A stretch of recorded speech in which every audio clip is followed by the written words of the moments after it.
አዲስ 1879 ውድ የአዲስ 1879 ቤተሰቦች ዝግጅታችንን ሰብስክራይብ ያድርጉ፣ ለወዳጅ ዘመዶ ያጋሩ፣ የሚሰማዎትን አስተያየት ይስጡን። ይህን ዝግጅት አድምጠው አንዳች ቁም ነገር እንደሚያገኙ እርግጠኞች ነን።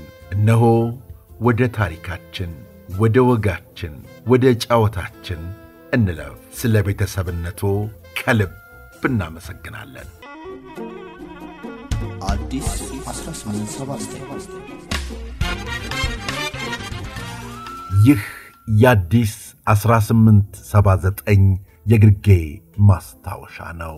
በኢህአዴግ የትጥቅ ትግል ወቅት የተጋዳዩ ትዳር ወይም ፍቅር በሀገራችን ማኅበራዊና ሕጋዊ መሠረት ካላቸው ጋብቻዎች ወይም ትዳሮች በዐይነቱ የሚለይበት መሠረታዊ ጉዳዮች ነበሩት።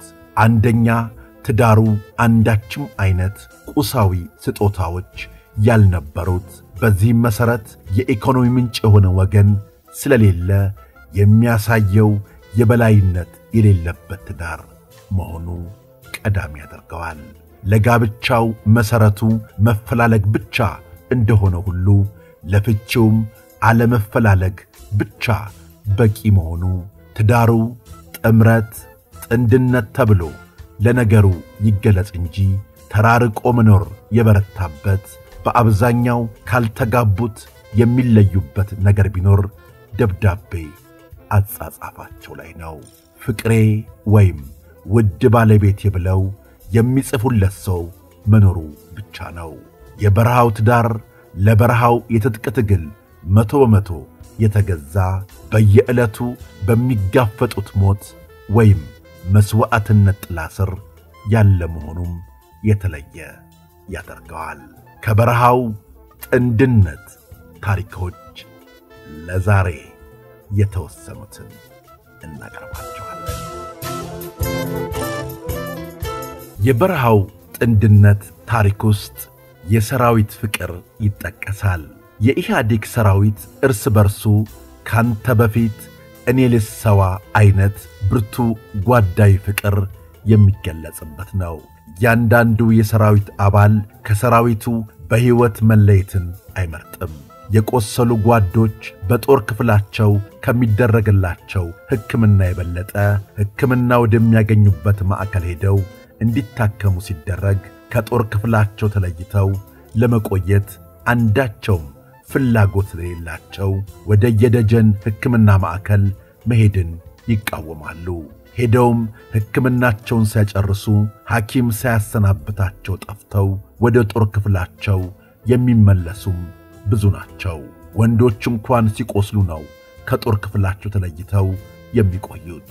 ሴቶቹ ግን ሲቆስሉ ብቻ ሳይሆን ነፍሰ ጡር ሲሆኑም ወልደው ልጃቸው ጠንከር እስኪል ደጀን ወደሚገኘው የእናቶች ማዕከል መጓዛቸው አይቀሬ ነው።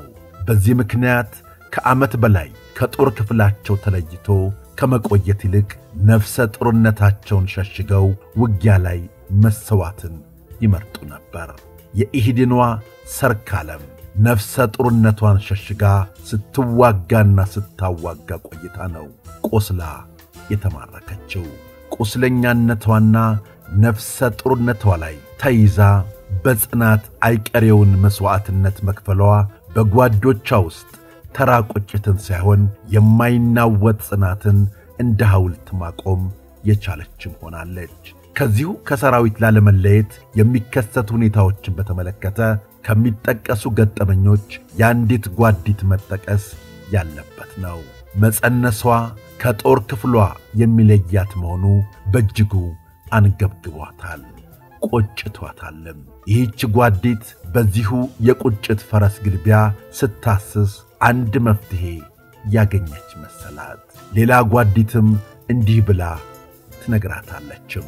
በምወልደው ልጅ ሰበብ ከሰራዊቱ መለየት አይሆንልኝም፣ ልክ እንደወለድኩት ሕፃኑን ጥየው እመለሳለሁ እያለችም ትዝታለች።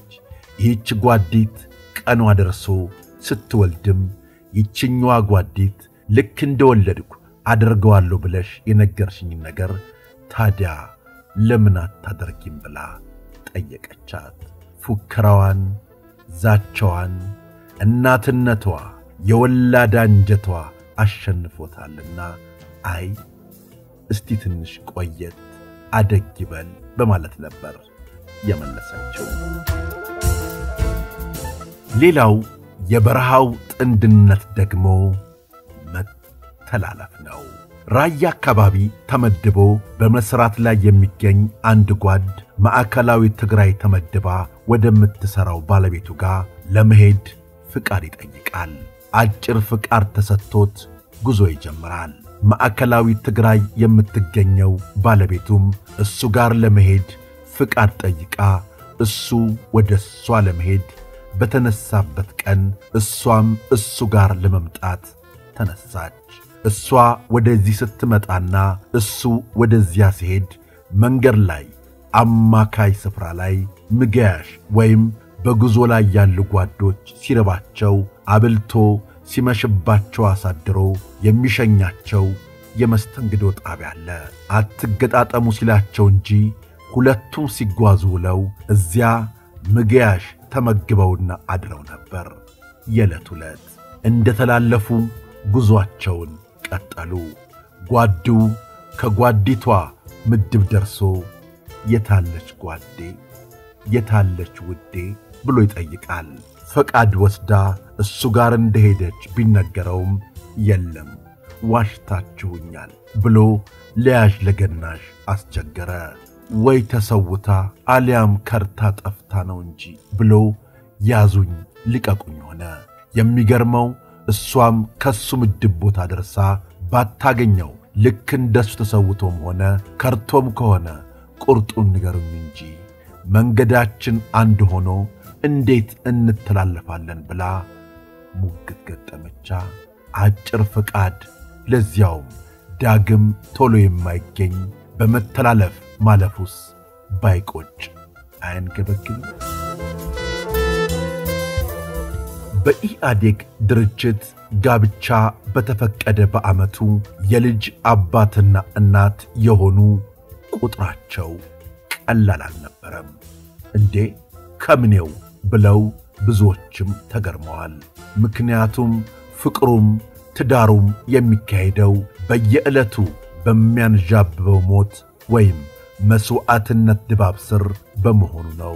ፍቅሩም ትዳሩም ለትግሉ ሙሉ በሙሉ የተገዛ ቢሆንም ምንና ምን አንድ ቀን ነው አይደለም እንዴ? እስከነተረቱ በዚህ ከተግባባን ታሪኩን እንቀጥል። በ1977 ዓመተ ምህረት ተፈቅዶ በ1978 ዓመተ ምህረት አንዲት ጓዲት ለነፍሰ ጡርነት በቃች። ነፍሰ ጡርነት ደግሞ ባልተለመደ ሁኔታ የሆነ ነገር አምሮትን ይቀሰቅሳል። ይህች ጓዲት በወቅቱ ለአምሮት ፈጥኖ ሊገኝ የማይችል ነገር አማራት፣ ስጋ መብላት። ይህንን የማድረግ ግዴታ ደግሞ የባሏ ነው። እንዳገራችን ወግ ባህል ደግነቱ ባሏ እዚያው አጠገቧ መኖሩ በጀ። አምሮቷን ለማግኘት ግን አልቻለም። ባሏ አምሮቷን ገልጻለታለች። ታዲያ ስጋ ከየት ያምጣ? ከጓዶች ጋር ተማከረ። ስጋ የሚገኝበት ብልሃት ተገኘ። በብልሃቱም ጥጥ የመሰለ ስጋ አመጣላት። አደን ውለው ግዳይ ጥለው ስጋውን ማምጣታቸውን ብቻ ገለጹ። ነፍሰ ጡሯ ጓዲት በጥብስም በወጥም የስጋ አምሮቷን ተወጣ አደብ ገዛች። ግን እንዲህ ጥሞኝ የበላሁት ስጋዬ ምንድነው ብላ ነፍሰ ጡር ሆዬ እንዲያው ለወግ ያህል ጠየቀች። እስኪ ምን አለባት ጠይቅስ? የጉሬዛ ስጋ መሆኑን አረዷታ። የምን ድብቅብቅ ነው?